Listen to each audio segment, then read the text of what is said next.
How girls is needs, लड़कियाँ कैसे छींकती है। अच्छी सॉरी सॉरी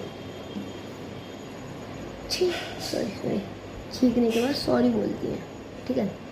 बॉयज़ कैसे छींकते हैं। छी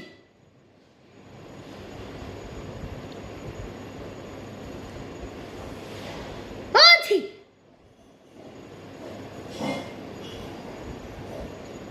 सॉरी क्या होता है। सॉरी वॉरी हम बोलते ही नहीं। सॉरी होता क्या है। सॉरी सॉरी क्यों बोले। सॉरी छींकी तो है, छींकी तो आई है, क्या हो गया।